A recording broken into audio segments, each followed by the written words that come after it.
तो class 10th वालों आपकी अर्धवार्षिक परीक्षा का 10 दिसंबर को भाई सोशल साइंस का सामाजिक का पेपर है और आप लोगों के लगातार कमेंट की वजह से मैं वीडियो लेकर के आ चुका हूं और इसमें हम आपके 30 नंबर के जो ऑब्जेक्टिव आपके आते हैं ना उसको हम पूरा का पूरा कवर करेंगे। अगर 30 नंबर कंप्लीट करना है, क्योंकि भाई टाइम नहीं है और अगर आप लोग बार बार वीडियो चेंज करके इधर उधर भागोगे ना कुछ नहीं होने वाला है भाई। देखिए एक बार पता है ना अभी क्या हुआ मेरे साथ, अभी मैं ये वीडियो पूरा का पूरा रिकॉर्ड कर रहा था, मुझे पता ही नहीं था कि मैंने यार स्क्रीन रिकॉर्डिंग चालू नहीं की। मैं लगभग 25-30 मिनट बोलता रहा और बाद में देखा ना इतना बुरा लगा यार। अभी तक तो वीडियो नहीं तो आपके पास आ चुका होता, थोड़ा लेट इसी वजह से हो गया, कोई दिक्कत नहीं, फिर से कर लेते हैं। वन्य जीवों के आवास संरक्षण हेतु पहला कानून बनाया गया था। और देखिए बोर्ड की तैयारी अगर करनी है ना तो बिल्कुल से सब्सक्राइब कर लेना है ना। आवास संरक्षण हेतु पहला कानून कब आया था, जिसे वन्य जीव संरक्षण अधिनियम कहा जाता है, सन 1972 में आया था। याद रखिएगा, मोस्ट इंपोर्टेंट क्वेश्चन है। और इसे वन्य संरक्षण अधिनियम कहा जाता है। ऑब्जेक्टिव में सही जोड़ी में आ सकता है, एक तरफ वन्य संरक्षण अधिनियम दे देंगे, एक सब 1972, तो क्या लगाएंगे 1972 में आया था। और वन्य संरक्षण अधिनियम खालिस्तान वर्ष में आया था तो 1972 में आया था, याद रखना। नेक्स्ट हमारा पूर्वोत्तर और मध्य भारत में वनों की कटाई का प्रमुख जो कारण क्या है, तो स्थानांतरीय कृषि के लिए ना, स्थानांतरीय कृषि के लिए क्या की जाती है, कटाई की जाती है, ये याद रखिएगा। नेक्स्ट क्वेश्चन हमारा चोरी चोरा कांड की घटना कब हुई थी, मतलब चोरी चोरा की घटना कब हुई थी, तो 5 फरवरी 1922, 8 नवंबर 1924, 10 फरवरी 1927 या फिर 9 अप्रैल 1930, याद रखना 5 फरवरी 1922, याद रखिएगा। नेक्स्ट क्वेश्चन हमारा विनिमय की प्रारंभिक अवस्था में व्यापार किस प्रणाली पर आधारित था। देखिए प्रारंभिक अवस्था की बात कर रहा है, विनिमय मतलब एक दूसरे को जब हम वस्तु एक्सचेंज कर लेते हैं, हमारे पास भैया कॉपी है, आप कॉपी ले लो, हमें पेन दे दो, तो ये क्या हो जाती है, वस्तु विनिमय प्रणाली हो जाती है।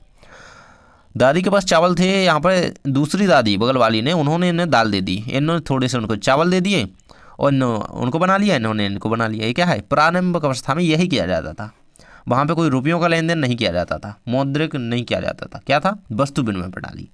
अगला है आपका निम्नलिखित में से किस उद्योग में कच्चा माल कृषि से प्राप्त होता है, चीनी, सीमेंट, लोह उद्योग या तांबा, तो क्या रहेगा, चीनी उद्योग है ना, शक्कर उद्योग, चीनी उद्योग जैसे लिखेंगे, याद रखिएगा। भाई एक बात याद रखो, शेयर कर देना यार वीडियो को, केवल और केवल अपने मित्र को, खास मित्र को शेयर करो, किसी और को नहीं करना है। अपना जो बेस्ट फ्रेंड है ना, अपनी जो बेस्टी है, केवल उसको करो, किसी को नहीं करना है, अपने केवल खास मित्र को केवल, है ना। सकल घरेलू उत्पाद का मापन कौन करता है, केंद्रीय सरकार और राज्य सरकार, और बात दोनों, कोई नहीं। तो भाई सकल घरेलू उत्पाद इसका जो है, इसे हम भाई जीडीपी, यही है कहलाती है जीडीपी। और अगर जीडीपी का नाम कभी पूछा जाए तो क्या लिखना है, सकल घरेलू उत्पाद, याद रखिएगा। इसका मापन केंद्र सरकार करती है। सबसे अधिक वृद्धि किस क्षेत्र में हुई है, प्राथमिक क्षेत्र में, द्वितीय क्षेत्र में, तृतीय क्षेत्र में, सभी में, तो किसमें, तृतीय क्षेत्र में। और तृतीय क्षेत्र के अंतर्गत क्या आता है, संचार वगैरह, ये जैसे संचार हो गया, परिवहन है ना, तो ये क्या है, ये आता है आपका तृतीय क्षेत्र में, याद रखना। नेक्स्ट है हमारा, जब हम गन्ने का उपयोग करके कच्चे माल के रूप में प्राप्त करते हैं तो हम बनाते हैं, क्या बनाते हैं भाई, गन्ने से तो हम चीनी बनाते हैं, गुड़ बनाते हैं, मिठाई तो बनाते नहीं है, तो दूध वगैरह से बनती है, शरबत भी नहीं बनाते हैं, है ना, ये तो हमारा क्रॉसी है, क्या रहेगा, चीनी या गुड़ बनाते हैं, याद रखना, दिमाग में बैठा लो भाई। देखें लास्ट टाइम है, अगर वीडियो पूरा आप नहीं देखोगे ना तो बिल्कुल बहुत कुछ मिस कर दोगे, इसमें से 100% गारंटी मेरी है कि क्वेश्चन आने वाले। देखिए अगला क्वेश्चन है कि 3 क्षेत्रकों में, है ना, कि उत्पादों का योगफल क्या कहलाता है, तो वो कहलाता है हमारा जीडीपी, याद रखना इस चीज़ को, है ना, सकल घरेलू उत्पाद। नेक्स्ट क्वेश्चन हमारा रहेगा, फ्रेडरिक सारियू कहाँ के कलाकार थे, तो वो भाई फ्रांस के कलाकार थे, फ्रांस, याद रखिए, फ्रेडरिक फ्रांस, फ्रेडरिक FF, है ना, फ्रेडरिक फ्रांस, याद रखिएगा। नेक्स्ट हमारा क्वेश्चन रहेगा, भारत में वर्ष 1973-74 की तुलना में 2013-14 में अर्थव्यवस्था में किस क्षेत्र में सबसे अधिक जो है वृद्धि हुई है, तो प्राथमिक क्षेत्र, तृतीयक में, द्वितीयक में, तो भाई तृतीय क्षेत्र में सबसे अधिक वृद्धि हुई है ना। नेक्स्ट हमारा क्वेश्चन रहेगा, मानव विकास सूचकांक में भारत जो है मानव विकास सूचकांक की श्रेणी में किस जो है कौन सी श्रेणी में आता है, तो भाई मध्यम श्रेणी में आता है भाई, मीडियम श्रेणी में भारत आता है। और कौन से नंबर पे आता है ये आपको बताना है, ये श्रेणी की बात की जा रही है, किस स्थान पे आता है भाई, 40 स्थान पे आता है, 140 नंबर पे आता है, 150 नंबर पे आता है, कौन से नंबर पे आता है ये आप लोग कमेंट में बता दीजिएगा और याद कर लेना। अगला क्वेश्चन आ जाता है आपका जीडीपी का पूरा नाम, भैया मैंने अभी बता दिया, सकल घरेलू उत्पाद, याद रखना बहुत इंपॉर्टेंट है, आने वाला है। और एचडीआई का पूरा नाम आगे हम देखेंगे। नेक्स्ट हमारा क्वेश्चन आ जाता है, लोकतंत्र के लिए आवश्यक है क्या, धन बल, बहुत सारी पैसा जरूरी है, नहीं ना, अशिक्षा भाई ये तो है ही नहीं, निरंकुशता ये भी नहीं है, क्या रहेगा, स्वतंत्र और निष्पक्ष चुनाव, ये क्या है, ये लोकतंत्र के लिए बहुत ज़्यादा ज़रूरी है, याद रखना। नेक्स्ट क्वेश्चन हम देख लेंगे आपका, राज्य पुनर्गठन आयोग की स्थापना कब हुई थी? तो 22 दिसंबर सन 1953 को राज्य पुनर्गठन आयोग की स्थापना हुई थी। 22 दिसंबर सन 1953, जब आपके इसी साल जब आपके पेपर खत्म हो रहे हैं ना, जिस डेट के लगभग, है ना, तभी उसकी स्थापना हुई थी। याद रखना, इस डेट से याद रखो थोड़ा, मेनली तो इसे याद करना है, क्योंकि इस तरीके से अगर दे दिया ना सारी डेट एक ही, तो क्या करोगे भाई? तो 1953 याद रखना। अगला आपका, संविधान का रक्षक कहा जाता है राष्ट्रपति को, सर्वोच्च न्यायालय को, प्रधानमंत्री को, कानून मंत्री को? भाई तो सर्वोच्च न्यायालय को संविधान का संरक्षण कहा जाता है ना। कानून कौन बनाता है? संविधान। और इसका न्याय संरक्षण कौन करता है? सर्वोच्च न्यायालय, न्यायालय ही करेगा, है ना, इसको याद रखना, सुप्रीम कोर्ट भाई। अगला हमारा, शिक्षा किस सूची का विषय है? तो शिक्षा समवर्ती सूची का विषय है भैया, इसको दिमाग में बिठा लो, जैसे बने मुझे नहीं पता। समवर्ती सूची का विषय है शिक्षा, शिक्षा खालिस्तान सूची का विषय है, शिक्षा समवर्ती सूची का विषय है। मैंने समवर्ती सूची, संघ सूची, राज्य सूची, इन तीनों को समझाया हुआ है ना। मैं आपको कमेंट में जो वीडियो की लिंक दे रहा हूँ ना पिन करके, उसमें 2, 3 व 4 नंबर के प्रश्न हैं। पूरा वीडियो देख लेना, एकदम लेवल की तैयारी हो जाएगी। और मॉडल पेपर डालूंगा, उसे देख लेना। यूरोपीय संघ का मुख्यालय है कहाँ है? ब्रुसेल्स में। इसको याद रखना, ब्रुसेल्स में यूरोपीय संघ का मुख्यालय है। जर्मनी में एकीकरण की आधारशिला किसने रखी थी? बिस्मार्क ने रखी थी, याद रखिएगा। ये कौन है? बिस्मार्क, है ना। ये बोनापार्ट नहीं है इसका, शायद इसका बोनापार्ट है, थोड़ा इसमें डाउट है, लेकिन हाँ आप लोग बता दीजिएगा जो भी है। अगला है आपका, श्रीलंका में गृह युद्ध की समाप्ति किस वर्ष हुई थी? तो सन 2009 में, है ना। मतलब गृह युद्ध क्या होता है? जब एक ही घर में मतलब रह रहे के लोग लड़ें, इस तरीके से ये श्रीलंका है, और यहीं पे लोगों की लड़ाई हो रही थी, ये गृह युद्ध था उनका, और वो रुके लड़ाई करना उन्होंने 2009 में बंद कर दिया। ये होगी समाप्ति। नेक्स्ट से आपका, विश्वकोश नामक ग्रंथ की रचना किसने की थी? डेनिस दिदेरो, याद रखना, विश्वकोश, है ना। नेकर वाल्टियर इन्होंने नहीं, डेनिस दिदेरो। नेक्स्ट है आपका, निम्नलिखित में से कौन श्रीलंका का मुख्य जातीय समूह है? ईसाई और तमिल, बौद्ध और हिंदू, तो ये तो है ही नहीं वहाँ पे, है ना, ज़्यादा नहीं। मतलब सिंहली और तमिल, बौद्ध तो है काफ़ी, सिंहली और ईसाई, तो क्या है? सिंहली और तमिल, याद रखना। जो हमारी हसरंगा, मधुशंका वगैरह है ना, ये है ना, मथीसा, पथिराना, तो ये क्या है? ये सिंहली और तमिल जातियों से जो है रिलेट करते हैं, ये वहीं के समूह हैं, याद रखना इनको। नेक्स्ट हमारा, उत्पत्ति के आधार पर संसाधनों का क्या रहेगा भाई? जैविक और अजैविक वर्गीकरण 2 प्रकार से किया गया है उत्पत्ति के आधार पर, जैविक और अजैविक प्रकार के होते हैं संसाधन। अगला है आपका, निम्नलिखित में से कौन सा अजैव संसाधन है? मनुष्य, भाई ये तो जी रहा है, तो ये तो नहीं होगा। अगला है आपका, मत्स्य, तो मछलियाँ भी जी रही हैं, तो ये नहीं होगा। चट्टानें, भाई ये तो नहीं जी रही हैं, ये सांसें नहीं ले रही हैं, तो यही सही हो जाएगा। प्राणी जगत के जीव जी रहे हैं, तो चट्टानें क्या है आपका? अजैव संसाधन, याद रखना। चट्टान की जगह आपका सेल भी लिखा जा सकता है ना, सेल, घड़ी का सेल नहीं, ये होता है पत्थर को सेल कहते हैं, इसको याद रखना। नेक्स्ट हमारा, HDI का पूरा नाम क्या है? तो HDI का पूरा नाम होता है मानव विकास सूचकांक, जिसे कहते हैं इंग्लिश में ह्यूमन डेवलपमेंट इंडेक्स, इसको याद रखिएगा। HDI का पूरा नाम होता है, मोस्ट इंपोर्टेंट है, GDP का पूरा नाम होगा और HDI का पूरा नाम होगा, इस चीज़ को याद रखना। नेक्स्ट है आपका, आर्थिक विकास का परिणाम है, तो जीवन स्तर में सुधार। आर्थिक विकास का परिणाम क्या है? जीवन स्तर में सुधार। अगला है आपका, विकसित देशों में प्राकृतिक संसाधनों का उपयोग जो है बहुत अधिक हो रहा है, याद रखना। नेक्स्ट है, प्राकृतिक संसाधनों का उचित प्रबंधन क्यों महत्वपूर्ण है? पर्यावरण को संतुलित करने के लिए। देखिए, इस टाइप के क्वेश्चन के आंसर आप सारे ऑब्जेक्टिव ऑप्शन पढ़ेंगे ना, तभी दे पाएंगे, ऐसे नहीं दे सकते। केवल आर्थिक लाभ के लिए, कृषि उत्पादन बढ़ाने के लिए, शहरीकरण के लिए, या फिर पर्यावरण संतुलित करने के लिए, तो भाई प्राकृतिक संसाधनों का उचित प्रबंधन पर्यावरण को संतुलित बनाने के लिए ये सबसे ज़्यादा कारगर यहाँ पे रहेगा।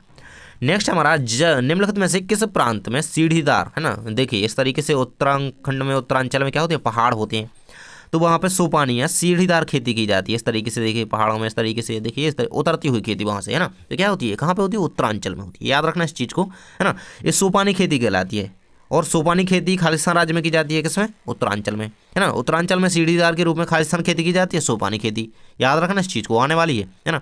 एक तरफ हो जाएगा उत्तरांचल, एक तरफ दे देंगे सोपानी खेती, किससे जोड़ी मिलाओगे? सोपानी खेती से। हर तरीके से क्वेश्चन को तैयार करो। इनमें से किस राज्य में काली मृदा, काली मिट्टी भाई महाराष्ट्र में पाई जाती है। कपास यहाँ पे खूब दबा के होता है, कपास, चीज़ को याद रखना, कपास यहाँ पे होता है ना, काली मिट्टी में। नेक्स्ट हमारा रहेगा, सार्वजनिक और निजी क्षेत्र किस आधार पर विभाजित हैं? तो उद्यमों के स्वामित्व के आधार पर इन्हें बांटा गया है ना। जो सार्वजनिक और निजी क्षेत्र होते हैं, उन्हें उद्यमों के स्वामित्व के आधार पर विभाजित कर दिया गया है। अगला आपका, भारतीय संघ का प्राकृतिक आवास क्षेत्र क्या है? तो गुजरात का गिर क्षेत्र, है ना।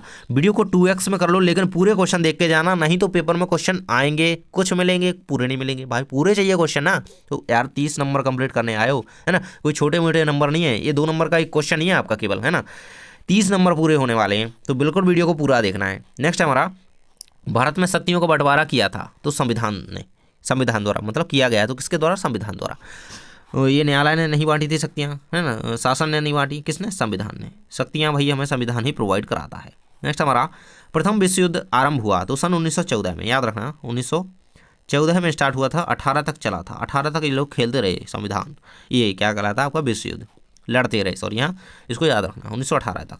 अगला है आपका वैश्वीकरण के विगत 2 वर्षों में द्रुत आवागमन जो है देखा गया, तो देश के बीच वस्तुओं और सेवाओं का और लोगों का, निवेश और लोगों का, है ना, देश के बीच, मतलब विगत 2 वर्षों वैश्वीकरण में क्या हुआ कि बस लोग इधर से उधर गए, इन्वेस्टमेंट खूब दबा के हुआ, और देश के बीच में जो है वस्तुओं का आदान प्रदान भी हुआ, निर्यात आयात।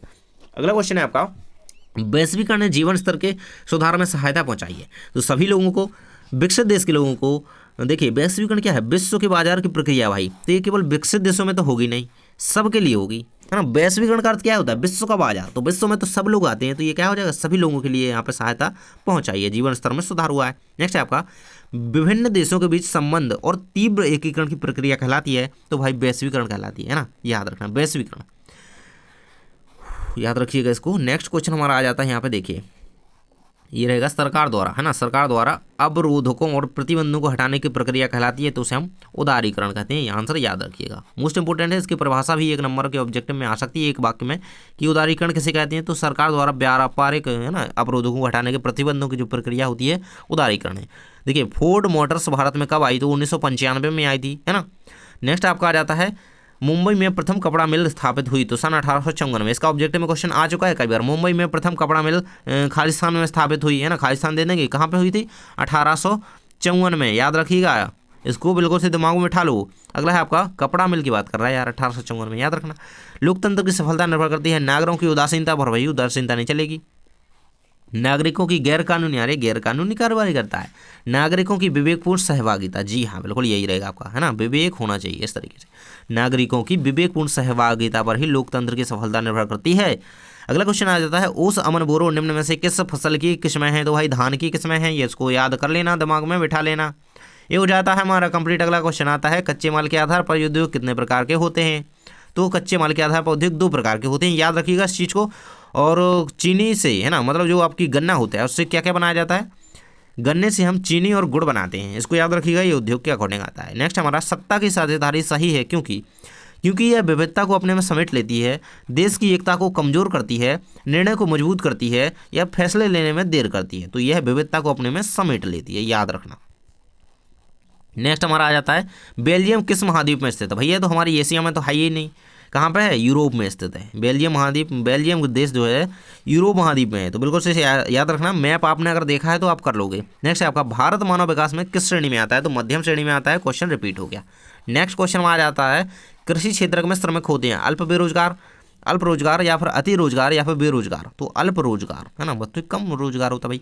नेक्स्ट आपका निम्नलिखित में से स्थायी वनों का सर्वाधिक क्षेत्र किस राज्य में है? तो भाई मध्य प्रदेश राज्य में, एमपी में, है ना, एमपी में, बिल्कुल से याद रखना, अपने यहाँ पे सबसे ज़्यादा वन क्षेत्र है, इसको याद रखना, बहुत इंपॉर्टेंट है। नेक्स्ट हमारा उड़ीसा और बिहार की जनजातियाँ शादी के दौरान, मतलब जब यहाँ पे उनके यहाँ शादी होती है ना, तो वो कुछ वृक्षों की पूजा करती हैं, कौन सी? खेजड़ी और चंदन, तुलसी और बरगद, आम, इमली, पीपल, वटवृक्ष। तो उड़ीसा और बिहार की बात कर रहा है, तो यहाँ पे आम और इमली की पूजा की जाती है शादी के दौरान, है ना। अपने यहाँ पे खासकर पूजा में आम के पत्ते लेते हैं पूजा के लिए। नेक्स्ट है आपका शांत घाटी का संबंध किस राज्य से है? तो भाई केरल राज्य से है, शांत घाटी यहाँ पे, और सबसे पढ़े लिखे लोग भी केरल के हैं, है ना, सबसे शिक्षित लोग कहाँ के हैं? केरल के, याद रखना इस चीज़ को।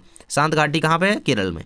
नेक्स्ट है आपका भिंगबेरा, जो कि इलाहाबाद में है, में जल संरक्षण हेतु एक उत्कृष्ट जल संग्रहण किस नदी पर बनाया गया? भाई तो इलाहाबाद में कौन सी नदी है? गंगा नदी है, तो इसका आंसर तो आप सीधे लगा दोगे, है ना, यमुना है ही नहीं, ये नहीं है, नहीं है, क्या है? गंगा, याद रखना। नेक्स्ट हमारा मध्य प्रदेश में स्थानांतरित कृषि को क्या कहा जाता है? उससे बेवर कृषि कहा जाता है, बेवर, याद रखना। पामलू कहाँ की खेती है? ये कहाँ पे की जाती है? ये की जाती है आपकी मणिपुर लगभग, है ना, मणिपुर शायद उसी तरफ की जाती है पामलू, इस चीज़ को याद रखना, मणिपुर ही है, हाँ, इसमें थोड़ा डाउट है, लेकिन आप लोग कमेंट में बताइए पामलू कहाँ पे की जाती है। सरदार सरोवर बांध किस नदी पर बना है? भाई गुजरात राज्य में नर्मदा नदी पर बना है ना, नर्मदा मैया, इसको याद रखना, नर्मदा नदी पर क्या है? सरदार सरोवर बांध बना है। इंदिरा सागर बांध भी बना पर नर्मदा पर देखा गया है। पालर पानी कहा जाता है? तो भाई भूमिगत जल को, वर्षा जल को, समुद्री जल को, नाली के पानी को, भाई तो भूमिगत जल को जो है पालर पानी कहा जाता है, याद रखना इस चीज़ को। नेक्स्ट हमारा है भोपाल झील का निर्माण किस सदी में हुआ? तो 11वीं सदी में। कब हुआ था? 11वीं सदी में भोपाल को झीलों की नगरी कहा जाता है। यहीं से आपके पेपर भी आने हैं भाई, है ना, यहाँ से मार्कशीट भी आनी है। सरिस्का बाग परियोजना किस राज्य में स्थित है? तो भाई राजस्थान राज्य में स्थित है, राजस्थान में। ये क्या है? बाघ रिजर्व है ना, कि एक तरीके से राष्ट्रीय उद्यान है ये। नेक्स्ट है आपका विश्व में सबसे अधिक वर्षा कहाँ पे होती है? और कान्हा किसली राष्ट्रीय उद्यान कहाँ पे है? आपको बताना है कान्हा किसली कहाँ पे है भाई, जल्दी से बता दो। केवल ये नहीं लिखना कि मध्य प्रदेश में है, ये तो सबको पता है। कौन से जिले में है ये भी लिखना है साथ में, जल्दी से बताओ। ये रहेगा आपका विश्व में सबसे अधिक वर्षा होती है तो मौसिन राम मेघालय में, है ना, मेघालय याद रखना, मेघालय राज्य में ये स्थान है एक मौसिन राम। तो वहाँ पर क्या होती है सबसे अधिक विश्व में, भारत की बात नहीं कर रहा, विश्व में दुनिया में सबसे ज़्यादा बारिश मौसिन राम मेघालय में होती है। महात्मा गांधी ने सत्याग्रह के हथियार का सर्वप्रथम प्रयोग कहाँ पर किया था? तो भाई दक्षिण अफ्रीका में, याद रखना, साउथ अफ्रीका में। इंग्लैंड में एकीकरण औद्योगिकरण आरंभ हुआ तो 18वीं शताब्दी में, 18वीं 17वीं सदी में, ये इसको याद रखना। ये औद्योगिकरण की बात कर रहा है 18वीं सदी में। नेक्स्ट है आपका ईटी पॉल म्यूजिक कंपनी ने नई सदी का उदय, है ना, इसके लिए संगीत की एक किताब प्रस्तुत की सन 1900 में, याद रखना। नेक्स्ट है आपका उस प्रक्रिया को क्या कहते हैं जिसमें लोग ग्रामीण क्षेत्रों से शहरों की ओर पलायन कर रहे हैं? नगरीकरण से कहा जाता है, उसे प्रवासन भी कह सकते हैं, तो याद रखना नगरीकरण, प्रवासन। नेक्स्ट है आपका शांत घाटी का संबंध किस राज्य से है? तो भाई केरल राज्य से। क्वेश्चन रिपीट हो गया, इसको याद रखना, केरल। नेक्स्ट हमारा आ जाता है यहाँ पे निम्न में से कौन सा शब्द दो या दो से, देखिए दो या दो से अधिक देशों के व्यापार को दर्शाता है?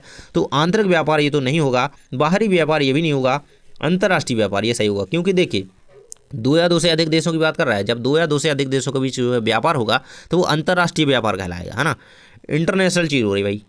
नेक्स्ट है आपका फ्रांस में बूबो वंश ने पुनः सत्ता प्राप्त की थी तो वियना संधि द्वारा, और वियना संधि कब हुई थी ये आप लोगों को कमेंट में बताना है। और जानकारी चीज़ को भूल ना जाओ, इसलिए सब्सक्राइब का बटन भी आप लोगों को दबाना है। मैं नहीं आऊँगा भाई सब्सक्राइब करने, आप लोगों को करना है, कर लेना, बोर्ड में बहुत हेल्प कर दूंगा।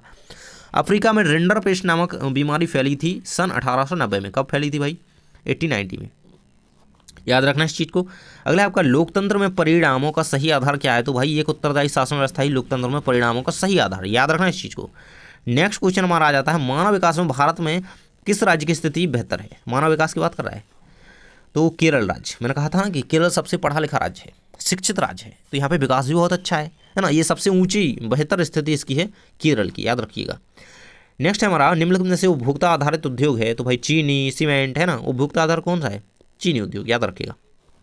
नेक्स्ट है आंखों पर पट्टी बांधी हुई और तराजू लिए हुई एक महिला किस बात का प्रतीक है? भाई आपने अदालत देखी होगी, अदालत में आप देखते होंगे एक महिला, देखिए वहाँ पे क्या होता है अदालत में मेनली क्या होता है? न्याय होता है, तो न्याय का प्रतीक है। और इस चीज़ को याद रखना, आपने मूवीज़ वगैरह में देखा होगा, अदालत में देखा होगा, तो वो किस तरीके से होता है? तो वहाँ पर एक महिला पट्टी बांधी हुई, आंखों पर काली पट्टी बांधी हुई होती है, और क्या होता है उसके हाथ में तराजू होता है, तो क्या न्याय का प्रतीक है, इस चीज़ को याद रखना। अदालत में क्या न्याय किया जाता है। नेक्स्ट है आपका जब फ्रांस छींकता है तो पूरे यूरोप को सर्दी जुकाम हो जाता है। ये भाई ऐसा क्या हुआ? मास्क लगा कर रखा करो। ये किसने कहा था? मेटरनिख ने कहा था। किसने? कि भाई फ्रांस छींकेगा तो बाकी यूरोप को जो है सर्दी हो जाएगी। इसमें कोई तर्क होगा इनका, ऐसे ही नहीं कहा था इन चीज़ को इन्होंने, ये मेटरनिख ने कहा था, इसको ध्यान से पढ़ लीजिएगा। नेक्स्ट है आपका यूरोपीय सभ्यता का पालना किस देश को कहा जाता है? तो यूनान को कहा जाता है भाई, इटली को, मेलोनी के देश को नहीं कहा जाता है, रूस को नहीं कहा जाता है, ये आपका इंग्लैंड को नहीं कहा जाता है, किसके कहा जाता है? यूनान को कहा जाता है। किसको? यूरोपीय सभ्यता का पालना, इसको याद रखिएगा।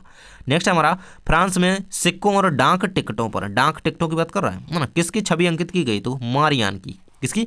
मारियान की, सिक्कों पे भी और डाक की टिकटों पर भी। नेक्स्ट हमारा मेटरनिख चांसलर था, है ना, मेटरनिख की बात की जाए जो है ऑस्ट्रिया का चांसलर था, याद रखना इस चीज़ को, ऑस्ट्रिया, मेटरनिख ऑस्ट्रिया यहाँ से संबंध करता है। नेक्स्ट रहेगा आपका असहयोग खिलाफत आंदोलन। खिलाफत आंदोलन कब शुरू हुआ था? तो सन 1921 में शुरू हुआ था, जनवरी में, है ना। नेक्स्ट है आपका बरदौली सत्याग्रह का संबंध किससे है? तो स्टैच्यू ऑफ यूनिटी जिनकी बनी है भाई वल्लभ भाई पटेल, सरदार वल्लभ भाई पटेल, याद रखना इनको। नेक्स्ट हमारा अर्थव्यवस्था के मुख्यतः कितने क्षेत्र हैं? तो भाई 3 क्षेत्र होते हैं, अर्थव्यवस्था के 3 क्षेत्र होते हैं, याद रखना इस चीज़ को। 3 क्यों होते हैं? कौन कौन से होते हैं भाई? प्राथमिक, द्वितीयक और तृतीयक क्षेत्र। अगला है आपका निम्न में से किस फसल को पीला सोना कहा जाता है? तो सोयाबीन को, सोयाबीन सबसे ज़्यादा होता है अपने यहाँ पे ये सोयाबीन, जिसे हम पीला सोना कहते हैं ना, पीला पीला दिखाई देता है सोने की तरह, तो पीला सोने से कहा जाता है सोयाबीन को। हमारे एमपी में सबसे ज़्यादा ये उगाया जाता है।